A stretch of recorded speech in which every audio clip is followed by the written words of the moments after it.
Hello दोस्तों, कैसे हैं आप सब? उम्मीद करता हूँ ठीक ठाक होंगे, अपनी पढ़ाई में लगे होंगे। तो इसी बीच हम लोग लेकर आए गए हैं आप लोगों का जो 10th बिहार बोर्ड का स्ट्रेटेजी क्या होना चाहिए आप लोगों का, जो 2026 में आप एग्जाम देने वाले हैं। इसमें आप लोगों का ज़्यादातर सवाल ये रहता है कि साइंस में क्या पढ़ें, कैसे पढ़ें और किस टाइम में पढ़ें। जो कि हम लोगों का जो टारगेट रहता है वो 90 प्लस कैसे लाएं, ठीक है। तो आप भी ला सकते हैं। अगर ये स्ट्रेटेजी से आप काम करेंगे तो आप भी ये 90 प्लस ला सकते हैं। किसमें? साइंस की बात कर रहे हैं हम। इसमें हम हिंदी, उर्दू और आपका जो अदर सब्जेक्ट है उसके बात नहीं कर रहे हैं, हम बात कर रहे हैं आपका साइंस में कैसे लाना है 90%, ठीक है। तो सबसे पहले आपको क्या करना पड़ेगा कि सबसे पहले एक स्ट्रेटेजी करना होगा। स्ट्रेटेजी यानी प्लान करना होगा। प्लान में क्या होता है कि अगर कहीं हम लोग घूमने जाते हैं या किसी पर्पज से जाते हैं तो सबसे पहले हम लोग घूमने के लिए जो जाते हैं उससे पहले सामान सोचते हैं कि कौन सा चीज़ ले जाएं वहाँ पे, जो कि हम लोगों के लिए वहाँ पर फायदेमंद होगा, जो कि हम लोगों को वहाँ पर सुविधा देने वाली होगा, ठीक है। तो उसी को कहते हैं हम लोग स्ट्रेटेजी। यानी क्या हम लोगों का ये व्यवहार होना चाहिए जो कि हम लोग इसको सही से कर पाए। स्ट्रेटेजी में क्या होगा कि आप लोग को कैसे तैयारी करना है वो हम बताएंगे। तो स्ट्रेटेजी में हम लोगों का क्या होता है कि सबसे पहले क्या होता है हमारा कि कौन सा बुक पढ़ें जो कि हम लोगों के लिए आसानी हो और हम लोगों को दिमाग में भी आ जाए और हम लोग अच्छे से पढ़ सके उसको। दूसरा होता है आपका नोट्स, नोट्स क्या बनाएं। तीसरा होता है आपका क्या क्या फार्मूले होते हैं उसके, क्या क्या न्यूमेरिकल्स है उसके, तो वो हम लोगों को करना होता है। और चौथा होता है उसका कि उसका कंप्लीट रिवीजन कैसे करें उसको समझेंगे। तो ये हो गया आपका स्ट्रेटेजी की, क्या रणनीति करना है उसका, ठीक है। उसके बाद हम लोग समझेंगे कि व्हाट टू स्टडी, यानी हम लोगों को पढ़ना क्या क्या है, हम लोगों को क्या क्या पढ़ना है, कि क्या क्या उसके लिए रिलेटेड क्या चीज़ें पढ़ना है, कौन कौन सा सब्जेक्ट में। इन साइंस में 3 सब्जेक्ट आते हैं, पहला फिजिक्स, केमिस्ट्री और बायोलॉजी आता है, ठीक है। तो इन तीनों सब्जेक्ट में पढ़ना क्या क्या है, कौन कौन सा चैप्टर ज़्यादा इंपॉर्टेंट है, किसको ज़्यादा पढ़ना है, उसमें क्या क्या करना है, वो हम लोग को इन पढ़ेंगे। व्हाट टू स्टडी में क्या क्या हम लोगों को पढ़ना है। तीसरा हम जो प्लान बनाए हैं वो डेली प्लान है। यानी हम लोगों को तो ये समझ में आ गया कि क्या बुक पढ़ना है, क्या नोट्स बनाना है, क्या उसमें पढ़ना है जरूरी सामान, और क्या कैसे हम लोगों को कौन सा सब्जेक्ट में कितना पढ़ना है, क्या क्या सब्जेक्ट में कौन कौन सा चैप्टर पढ़ना है, तो ये कर लिए। लेकिन डेली प्लान क्या करना चाहिए कि तीनों सब्जेक्ट है साइंस में, 3 सब्जेक्ट, उसमें कितना ध्यान दें हम, बायोलॉजी में कितना, फिजिक्स में ध्यान दें कितना, बायोलॉजी में ध्यान दें, ठीक है, और केमिस्ट्री में ध्यान दें। तो इसके लिए हम डेली प्लान भी बताएंगे जो कि आप लोग ऐसा कर सकते हैं कि 40 मिनट और 20 मिनट और 10 मिनट का हम एक थ्योरी लेके आए हैं, वो आगे जाकर आपको बताने वाले हैं। बने रहिए इस वीडियो में, हम आपको बताएंगे स्ट्रेटेजी, व्हाट टू स्टडी और डेली प्लान के बारे में। तो सबसे पहले आपका है स्ट्रेटेजी। स्ट्रेटेजी में क्या करना है हम लोगों को, 6 स्ट्रेटेजी बताएं आप लोगों को, जिसमें से 6 में से 4 अगर फॉलो कर लेंगे तो आपका 90 प्लस ये पक्का है, ठीक है। सबसे पहले क्या करना है कि बुक बहुत सारा होता है बच्चे की, बुक कौन सा सिलेक्ट करें। तो बुक में जो है सबसे बेस्ट बुक है वो एनसीईआरटी। एनसीईआरटी बुक जो है ना वो हमारे बोर्ड को कवर करता है, ठीक है। तो एनसीईआरटी जिसका कवर है, अगर एनसीईआरटी में सबसे ज्यादा इसका तैयारी है तो वो इसके लायक है, ठीक है।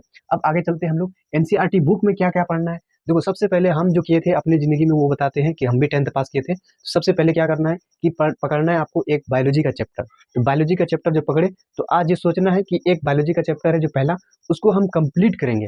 और कंप्लीट करने के बाद जो भी आपको दिखे कि ये प्रीवियस ईयर में पूछा गया है, इनका एक शॉर्ट नोट बनाइए। ज़्यादा से ज़्यादा देखा जाए तो 2 से 3 पेज में पूरा कीजिए। जितना कम हो सके 2 पेज में कीजिए, 2 पेज में नहीं भी 1 पेज में कीजिए। कि ऐसा करिए जो कि आप एग्जाम देने के टाइम जाएंगे तो एक बार रिकॉल एक एक पेज को कर लेंगे तो सबको आपको सब आपको दिमाग में छप जाए, ऐसा करना है, ठीक है। तो क्या करना है दूसरा, हर चैप्टर का नोट बनाओ, वो भी कौन सा, शॉर्ट नोट बनाओ। शॉर्ट नोट में जितना हो सके कि आप 1 पेज का बनाओ, 1 पेज में जितना हो सके उसको जितना हो छोटा छोटा लिखो, और छोटा छोटा में उसको पूरा में कवर कर लो कि यही चीजें आने वाले हैं वहाँ पे, और ये चीजें अपने दिमाग में लगा लो, ठीक है। तो शॉर्ट नोट्स आपके लिए बहुत ही कारगर होगा। तीसरा है आपका डायग्राम्स। डायग्राम्स क्या करना, रोज आपको एक डायग्राम्स बनाना है। अभी आपके एग्जाम में 2 महीने बचे हैं, तो 2 महीने में आप एक एक डायग्राम बनाएंगे तो 2 महीने में 60 डायग्राम बनता है। 60 नहीं तो आप 50 डायग्राम आपको बना के मिल जाएगा अगर रोज बनाते हैं तो, ये स्ट्रेटेजी रखते हैं तो, रणनीति रखते हैं तो 50 डायग्राम हो गया आपका। 60 डायग्राम होता है लेकिन 85 डायग्राम, 50 डायग्राम आपका बहुत ही मायने रखता है, ठीक है। उनमें से कौन कौन सा का डायग्राम बनाना है वो भी हम बताएंगे, ठीक है, जो कि आपके प्रीवियस ईयर में पूछा गया है, उनसे आने वाले क्वेश्चन है वो भी बताएंगे, ठीक है। अब देखो चौथा जो हमारा है न्यूमेरिकल्स, यानी अंकित प्रश्न करना है। तो न्यूमेरिकल से कितना करना है आप लोगों को, रोज आपको ये स्ट्रेटेजी बनाना है, ये चीजें करना ही है। रोज करना क्या है कि 10 आपको न्यूमेरिकल्स बनाना है। कितना, 10 न्यूमेरिकल्स बनाना है। 10 न्यूमेरिकल अगर रोज बनाते हैं तो 2 महीना है, इसको 3 से अगर गुना करेंगे तो कितना होता है, 10 या 30, यानी 300 आप लोग ये न्यूमेरिकल्स बना लेंगे। 300 न्यूमेरिकल आपके 10th के लिए मायने रखता है। वो भी ज़्यादा से ज़्यादा क्वेश्चन जो न्यूमेरिकल्स में आएंगे वो फिजिक्स में आएंगे। फिजिक्स में मेरे हिसाब से 60% न्यूमेरिकल्स आते हैं, 70 भी आ जाते हैं। तो आप लोगों को ज़्यादा से ज़्यादा न्यूमेरिकल्स की जो बात करेंगे वो फिजिक्स में करना है। फिजिक्स का न्यूमेरिकल लेके आपको ज़्यादा चलना है। चलते हैं आगे। अब क्या है, बहुत ही इंपॉर्टेंट बातचीत है, वो PYQ, प्रीवियस ईयर क्वेश्चन और सैंपल पेपर जो है आपका वो करना है। अगर ये आप लोग क्वेश्चन बैंक का सब कर लिए हैं तो एक सैंपल पेपर भी आता है आप लोगों का, जो कि सरकारी यानी हमारे जो बीएससीबी के वेबसाइट है उस पर डाले हुए हैं, वो प्रीवियस ईयर के अभी जो सैंपल पेपर कुछ दिनों में आने वाले हैं वो करना है आपको। सबसे पहले पीवाईक्यू करना है, यानी 2011 से लेकर 2024 तक या 25 तक जो भी पूछा गया था प्रश्न उसको करना है। तो पीवाईक्यू करेंगे तो आप लोगों को ये अंदाज होगा कि कैसा कैसा लेवल का क्वेश्चन पूछा जाता है, ठीक है।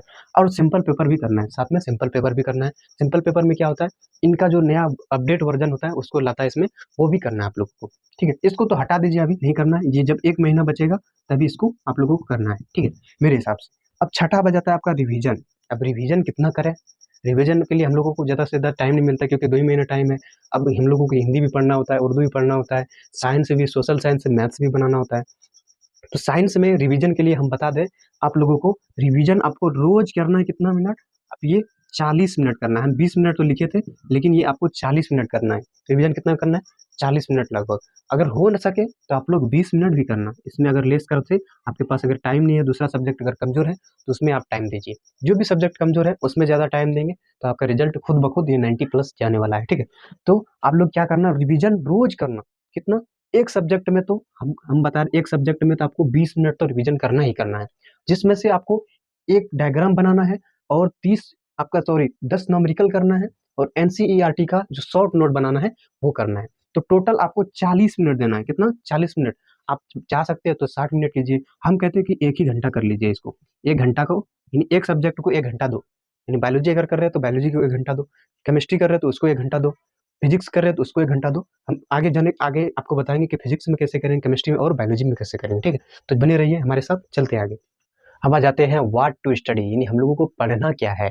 पढ़ना क्या है हम लोगों को, सबसे पहले साइंस में सब्जेक्ट आता है फिजिक्स, केमिस्ट्री और बायोलॉजी, ये 3 सब्जेक्ट आता है प्रॉपर। इसमें सबसे पहले हम लोग फिजिक्स में क्या क्या पढ़ना है, केमिस्ट्री में क्या क्या पढ़ना है और बायोलॉजी में क्या क्या पढ़ना है वो हम लोग स्ट्रेटेजी में आए, ठीक है। यानी व्हाट टू स्टडी में क्या होगा आपका। तो सबसे पहले आपका फिजिक्स हम लेते हैं। फिजिक्स में क्या क्या पढ़ना है आपको, सबसे पहले क्या करना है आपका, फार्मूला। फिजिक्स में फार्मूला बहुत पूछे जाते हैं, तो मेरे हिसाब से देखा जाए तो 5 नंबर का फार्मूला ऑब्जेक्टिव में आपको जरूर पूछा जाएगा। 5 नंबर नहीं तो 3 नंबर का जरूर, क्योंकि ज़्यादा मेजर पार्ट है इसका कि ये फार्मूला ज़्यादा पूछता है। तो ये आपको फार्मूला आपको ज़्यादा से ज़्यादा करना है, तो ये आपका पहला है। दूसरा न्यूमेरिकल से करना है, न्यूमेरिकल से भी आपका जो है 3 नंबर या 4 नंबर पूछने वाला है। तो ये ज़्यादा से ज़्यादा जो पूछे जाते हैं वो सब्जेक्ट, वो आपका हम सिलेबस कवर किए समझ लीजिए। तो न्यूमेरिकल्स का ज़्यादा से ज़्यादा आप लोगों को ख्याल रखना है, ठीक है। जितने भी चैप्टर में न्यूमेरिकल्स हैं तो उसका ज़्यादा से ज़्यादा आपको फिजिक्स में करना है। उसके बाद है रे डायग्राम। रे डायग्राम में बहुत बच्चे का ऐसा होता है, मेरे हिसाब से देखा जाए तो 50% बच्चे ऐसे होते हैं जिसको रे के बारे में, यानी आपका जो किरण है और डायग्राम, यानी उसका जो आरेख है, किरण आरेख, कि कहाँ से कहाँ लाइटें जाती है और कहाँ से कहाँ लौटती है, इसमें बहुत सारे उसको कन्फ्यूजन रहता है। और हर एक बार देखा गया है 5 नंबर का एक, आपका 5 नंबर जो लॉन्ग वाला आता है वो एक तो पूछा जाता है। कभी कभी ऐसा है कि 2 नंबर में भी पूछ दिया जाता है। कभी कभी ऐसा होता है कि ऑब्जेक्टिव में डायग्राम दे दिया है, वो पूछ दिया जाता है। तो रे डायग्राम आपका इंपॉर्टेंट हो जाता है, तो ये आपको जरूर करना है फिजिक्स में। और देखो अब चौथा हमारा है इलेक्ट्रिसिटी और लाइट, ये दोनों चैप्टर है। रे डायग्राम भी एक चैप्टर है आपका, और इलेक्ट्रिसिटी ज़्यादा ध्यान देना है। इलेक्ट्रिसिटी में आपका आ जाएगा, इससे आपको न्यूमेरिकल्स प्लस में आपको फार्मूला, तो ये पूछा जाएगा आपको। और प्लस में लाइट का जो चैप्टर है, वैसे देखा जाए तो आपका फिजिक्स में अगर अन्य किताबों की बात करें तो 2 चैप्टर बनाया गया, प्रकाश का परावर्तन और प्रकाश का अपवर्तन, 2 अलग चैप्टर बनाए गए। लेकिन अगर वही हम वही अगर हम देखा जाए देखेंगे तो हमारा जो एनसीईआरटी है उसमें क्या है कि एक ही चैप्टर में आपका लाइट पर कवर किया गया है। तो लाइट का जो चैप्टर है हमारा इंपॉर्टेंट बन जाता है, क्योंकि हर एक बार इससे 10 नंबर का, 8 नंबर का पूरा एक चैप्टर से पूछा जाता है। तो इसलिए लाइट से आपको और इलेक्ट्रिसिटी से और रे डायग्राम से, ये 3 चैप्टर आपका जिसका क्लियर है तो वो 90+ का हकदार होने वाला है, ये याद रखना, वो 90+ का हकदार होने वाला है। तो ये और करना है, ये 3 चैप्टर को आपको लेके चलना, रे डायग्राम्स, किरण आरेख, इलेक्ट्रिसिटी यानी विद्युत और प्रकाश, ठीक है। तो ये आप लोगों को लेकर चलना है, ठीक है। अब चलते हैं हम आगे। आगे क्या करना है आपको, एनसीईआरटी और पीवाईक्यूज, ये सब अगर हो जाएगा आपका तब ये करना है आपको। एनसीईआरटी में क्या करना है, शॉर्ट नोट बनाना है, शॉर्ट नोट बनाना है आपको, शॉर्ट नोट बनाना है, ठीक है। और पी वाई क्यूज में हम लोग को देखा जाए तो 50% कर दिया गया है। तो 50% में अगर 80 अगर पूछा जा रहा है क्वेश्चन आंसर, तो उसमें 40 आपका है आपका पीवाईक्यूज, यानी पीवाईक्यूज में अगर देखा जाए तो ऑब्जेक्टिव की बात करेंगे। पीवाईक्यूज में ऑब्जेक्टिव की बात, तो ऑब्जेक्टिव में ज़्यादा से ज़्यादा पीवाईक्यू ऑब्जेक्टिव को देखना है, ठीक है।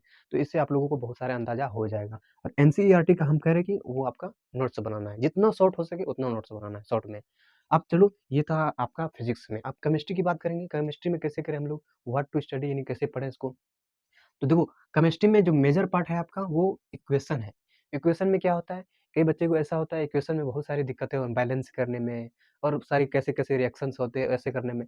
इक्वेशन चैप्टर जो है केमिस्ट्री में 10th में वो बहुत मायने रखता है। इसलिए केमिस्ट्री में आपको इक्वेशन चैप्टर में बैलेंस जरूर करना सीखना है, ठीक है। क्योंकि पहला जो चैप्टर है, एग्जामिनर क्या करता है, पहले चैप्टर को थोड़ा सा जरूर पलटाता है और उससे क्वेश्चन देते हैं, और बीच में क्या होता है छोड़ छोड़ के, लेकिन लास्ट वाला को ज्यादा देखते हैं। तो इसलिए बीच का जो पार्ट है ना उतना इंपॉर्टेंट नहीं रह जाता है। शुरू का और अंत का पार्ट वो एग्जामिनर के लिए जो होता है, जो क्वेश्चन सेट करते हैं, उनके लिए ये सब चैप्टर ज़्यादा मायने रखता है। तो आप लोगों को क्वेश्चन चैप्टर आपको ये क्लियर करना है, इसका शॉर्ट नोट बनाना है, प्लस में पीवाईक्यूज करना है आपका, ठीक है। इंपॉर्टेंट रिएक्शन को भी याद करना है, जो कि इंपॉर्टेंट रिएक्शन है आपका, उनको याद करना है। इंपॉर्टेंट रिएक्शन में जो चीज़ें आते हैं, तो वो आपका इंपॉर्टेंट रिएक्शन में आपको ये पढ़ना है, ठीक। उसके बाद एसिड, बेस और साल्ट, ये बहुत बहुत ही मेरे सबसे इंपॉर्टेंट चैप्टर है और बहुत ही ईजी चैप्टर है। जिसको भी अगर नहीं ईजी लगता है, तो मैं कुछ दिनों में इस पर, यानी एसिड, बेस और साल्ट पर वीडियो बनाने के लिए तैयार हूँ। तो इसको समझाएंगे हम। बहुत ही ईजी चैप्टर है आपका, जो कि ज़्यादा से ज़्यादा आप 2 घंटे में इसको क्लियर कर सकते हैं। इसका पूरा नोट्स बना सकते हैं, पीवाईक्यूज इससे कितने भी पूछेंगे वो कर सकते हैं आप। बाकी बात 2 नंबर का और 5 नंबर का तो आसानी से कर सकते हैं मेरे हिसाब से, अगर पढ़ लेंगे तो सही से। तो ये चैप्टर आपका बहुत ही मायने रखता है। इससे हर एक साल लगभग देखा जाए तो 8 नंबर का क्वेश्चन पूछा ही गया है, आप निकाल के देखना, ठीक है। अब देखो, कार्बन एंड कंपाउंड्स, ये बहुत सारे बच्चे का, जितने भी हम लिए हैं, ये सभी यानी ऐसा चैप्टर है जो कि सभी बच्चों के लिए डिफिकल्ट है। आसान सब चैप्टर नहीं लिए हैं इसमें, ये सभी डिफिकल्ट चैप्टर है, यानी कठिन चैप्टर है। तो इसमें कार्बन एंड कंपाउंड्स तो ये सभी से ज़्यादा है देखा जाए तो, लेकिन है आसान बहुत। भले पढ़ने वाले के लिए, यानी नहीं जो पढ़ता है उसके लिए तो ये कठिन हो सकता है, लेकिन जो पढ़ने वाले हैं इनके लिए कुछ भी नहीं है ये। और ये ध्यान रखिएगा कि ये कार्बन एंड कंपाउंड्स जो है, आप अगर 10th में अगर यानी आप ऐसे पढ़ लिए, अगर इरादा है आपका कि 12th करना है आपको सही से, तो ये आपको बहुत परेशान करेगा वहाँ जाके आपको। इसीलिए आपको यही कहते हैं कि कार्बन एंड कंपाउंड्स यहाँ पढ़ लीजिएगा, कार्बन और उसके यौगिक, तो आगे जाकर आपको कोई प्रॉब्लम केमिस्ट्री में नहीं होने वाली है। नहीं तो आपको ये बहुत सताएगा वहाँ पे, ठीक है। कुछ हम भी उस दौर से गुजरे हैं जो कि इन्होंने हमको बहुत परेशान किया है। अब देखो, तो ये चैप्टर आपका इंपॉर्टेंट बन जाता है। तो आपका कौन-कौन सा इंपॉर्टेंट चैप्टर बन गया, एसिड, बेस, सॉल्ट, इक्वेशन, ये जिसको बैलेंस में देखेंगे हम लोग, और कार्बन एंड कंपाउंड्स में देखें। बाकी बात पीरियोडिक ट्रेंड्स जो है ना, पीरियोडिक टेबल जो आपका कहते हैं, तो पीरियोडिक टेबल से हर एक साल बचा कुछ देखा जाए तो यहाँ से 3 ऑब्जेक्टिव और 2 सब्जेक्टिव 2 नंबरा वाला, और 1 ठो 5 नंबरा तो जरूर पूछता ही पूछता है। तो टोटल बन जाता है आपका 5 3 8 और 2 10, तो 10 नंबर का इससे अकेले पूछ लिया जाता है। तो ये मायने रखता है ये चैप्टर। तो ये 4 चैप्टर है केमिस्ट्री में, जो कि आपको एकदम धुरंधर तरीके से तैयारी करना है। इससे क्वेश्चन बाहर आने वाला नहीं है, ठीक है। तो ये हम, तो इसी सभी का क्या करना है आपको, शॉर्ट नोट बनाना है। शॉर्ट नोट बना के इसका जो पीवाईक्यू ऑब्जेक्टिव है वो करना है, ऑब्जेक्टिव। तो ये जितना आप कर लिए तो वो हकदार है किसके, 90 प्लस के। अब चलते हैं हम, बारी है आपका बायोलॉजी के बारे में। बायोलॉजी तो देखा जाए तो इन दोनों सब्जेक्ट से थोड़ा हल्का है देखा जाए तो, क्योंकि ये ज़्यादातर जो चीज़ें हैं उनको गहन अध्ययन में दिखाया जाता है चीज़ें। तो बायोलॉजी भी ऐसा नहीं कि साफ़ ही हल्का है, लेकिन इसमें भी बहुत सारी ऐसी चीज़ें मेजर पार्ट हैं जो कि नहीं अगर समझेंगे तो आपको बायोलॉजी भारी भी लग सकता है। केमिस्ट्री की तरह ये भारी भी लग सकता है आपको। जैसे फिजिक्स किसी बच्चे का तो खराब नहीं रहता है, केमिस्ट्री रहता है ज़्यादा, मेरा भी है। बाकी बात बायोलॉजी में तो किसी को दिक्कत नहीं होनी चाहिए। बायोलॉजी में क्या-क्या पढ़ना है वो हम लोग कैसे पढ़ेंगे, तो उसको देखो। सबसे पहले देखो डायग्राम। डायग्राम में हर एक साल देखा जाए तो 5 नंबर का एक ठो क्वेश्चन आता ही आता है। यहाँ से तो डायग्राम जिसका क्लियर रहेगा वो 5 नंबर लेने के लिए तैयार है, हकदार है भाई। तो डायग्राम किससे बनाते हैं, बहुत सारे बच्चे क्या करते हैं पेन से ही बना देते हैं, ऐसे तैसे बनाते हैं, लेकिन नहीं, उनके लिए प्रॉपर आपको रेड लेके जाना है, ठीक है। उसे उसे जब बनाएंगे तो आप अलग अलग नाम लिखेंगे, उसको सुंदर तरीके से बनाएंगे तो 5 नंबर का हकदार तो जरूर है आप। तो रेड, सॉरी, डायग्राम जो है, डायग्राम में कौन कौन सा चीज़ का इंपॉर्टेंट हम लिए हैं, हार्ट का आपको डायग्राम बनाने के लिए आना चाहिए, न्यूरॉन का आना चाहिए और आई का। इन तीनों का अगर बनाएंगे तो 5 नंबर का सब्जेक्टिव जो आने वाला है उनके जरूर हकदार होंगे, ठीक है। तो डायग्राम भी इसके लिए देखा जाए तो बहुत ही महत्वपूर्ण है। उसके बाद देखो, एक चैप्टर है आपका लाइफ प्रोसेस, जो कि पहला चैप्टर है। तो लाइफ प्रोसेस में आपका जैव विविधता में जो है आपका, ये चैप्टर से बहुत सारा क्वेश्चन पूछा था। हम कहें ना कि जो भी एग्जामिनर सेट क्वेश्चन क्वेश्चन करने के लिए आते हैं, वो पहला चैप्टर को जरूर देखते हैं और कुछ ना कुछ क्वेश्चन देते ही हैं। बीच को छोड़कर वो लास्ट चले जाते हैं। तो इसलिए जो पहला चैप्टर है लाइफ प्रोसेस, ये आपका बहुत ही इंपॉर्टेंट होने वाला है। तो जिसने भी लाइफ प्रोसेस चैप्टर को क्लियर किया है, वो आप 90% के हकदार होने वाले हैं। तो लाइफ प्रोसेस में आपको ये करना ही करना है, ठीक है। और देखो ये आपका रिप्रोडक्शन, रिप्रोडक्शन से हर एक साल देखा जाए तो बहुत सारे क्वेश्चन भर भर के आते हैं इससे, और बहुत सारे बच्चे सही से इस चैप्टर को नहीं समझना चाहते हैं।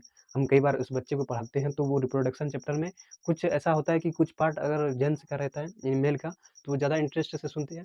कुछ अगर मेल का फीमेल का रहे तो ज़्यादा इनमें मजाक उड़ाया जाता है। तो इसलिए रिप्रोडक्शन चैप्टर ज़्यादातर बच्चे नहीं समझते उनको, लेकिन पढ़ाया तो पहले जाता है देखा जाए तो इसलिए रिप्रोडक्शन चैप्टर जिसका अगर क्लियर रहेगा सही से, तो मेरे हिसाब से यहाँ से 8 नंबर का क्वेश्चन तो आता ही आता है, हम देख चुके हैं भाई। तो आपको ये चैप्टर ज़रूर करना है, ठीक है। और देखो हेरिडिटी जो कि मेंडल लॉ है आपका, वो तो समझ लीजिए 5 नंबर का, इससे एक तो आना ही आना है भाई।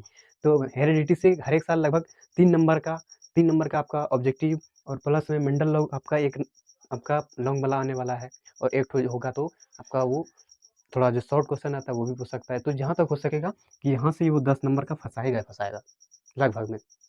तो हेरिडिटी जो चैप्टर है आपका आनुवंशिकता, यानी मेंडल का जो लॉ है उसमें, तो वो वाला आपको चैप्टर जरूर पढ़ना ही पढ़ना है, ठीक है। और देखो इन्वायरमेंटल टॉपिक यानी हमारा जो पर्यावरण है, लास्ट में हर एक चैप्टर में दिया गया है। आप देखें तो फिजिक्स में देखें, केमिस्ट्री में, बायोलॉजी में देखें, तो इन्वायरमेंटल चैप्टर को सब जगह कंपलसरी कर दिया गया है।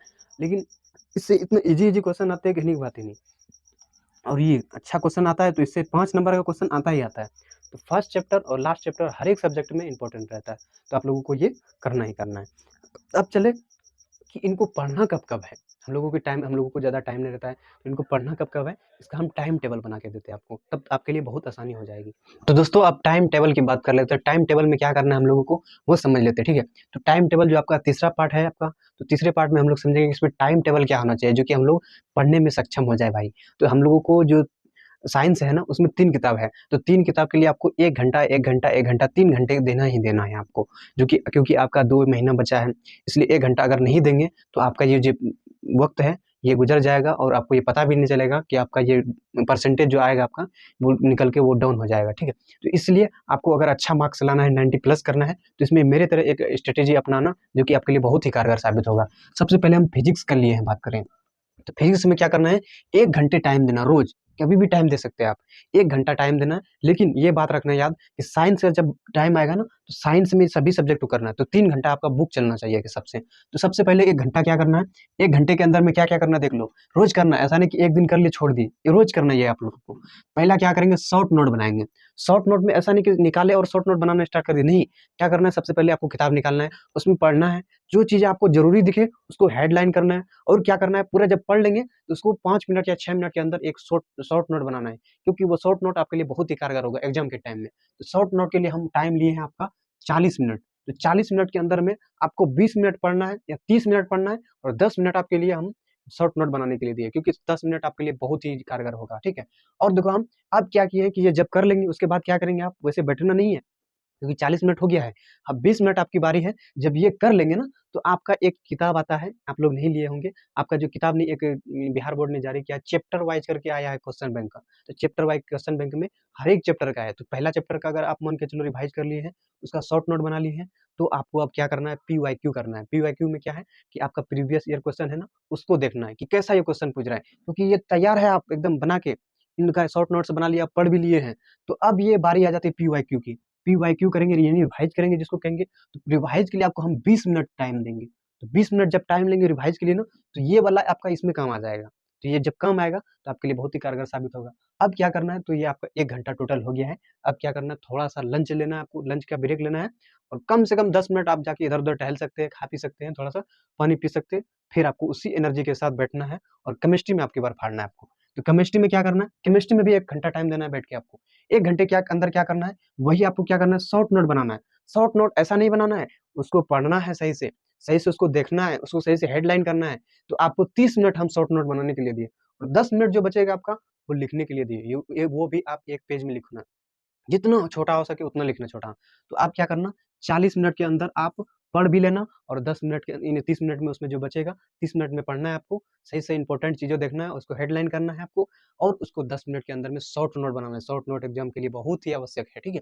अब चलते हैं क्या करना है, ये जब तैयारी हो जाएगा, ये पहला मान के चलो चैप्टर किया आप, उसका सभी आप शॉर्ट नोट निकाल दिए हैं। शॉर्ट नोट में आपने जितना भी इम्पोर्टेंट चीज़ था सब निकाल दिए हैं। अब क्या होता है जब तैयारी पूरा कर ली है, अब पकड़ना है आपको क्या चैप्टर वाइज़ वाला आपको क्वेश्चन बैंक पकड़ना है। तो जब क्वेश्चन बैंक पकड़ेंगे तो वहाँ पर आपको पीवाईक्यू दिखेगा। तो उसको क्या करना है रिवाइज़ करना है अब। पीवाईक्यू यानी ये तो पढ़ लिए ऊपर ना, ये पढ़ने के बाद पहला चैप्टर का खोल के देखना है आपको। तो जब पढ़ के देखेंगे पीवाईक्यू ना, तो उसमें 20 मिनट आपको देखना है, मात्र 20 मिनट रोज़ देखना है। 20 मिनट जब देखेंगे एक सरसरी निगाह में, मैं दावे के साथ कह सकता हूँ कि 90 प्लस का आपका कोई नहीं रोक सकता है, ठीक है? अब क्या करना है, उसको वैसे नहीं छोड़ना है, अभी हम छूट गए थे यहाँ पर, वो क्या करना है आपको, हफ्ता में डेली नहीं, हफ्ता में 1 दिन आपको टेस्ट लेना है। अब कैसे टेस्ट लेंगे? अपने आप का खुद का टेस्ट कैसे लेंगे? आपको क्या करना है कि मान के चलो आपका हफ्ता में 3 चैप्टर तैयार हुआ। कितना चैप्टर तैयार हुआ? 3 चैप्टर तैयार हुआ। 3 चैप्टर को क्या करना है, शुरू से लेकर अंत तक में क्या करना है, एक बार सरसरी निगाह से पलटाना है और दिमाग में क्वेश्चन फिट करना है कि ये क्वेश्चन हम लोगों को कितना आया। तो दिमाग में कम से कम 10 क्वेश्चन आपका 2 नंबर का, 5 नंबर का 5 क्वेश्चन और ऑब्जेक्टिव तो करना ही नहीं है आपको। ऑब्जेक्टिव क्या करना है, आपको देखना है सिर्फ, तो वो तो याद रहेगा आपको।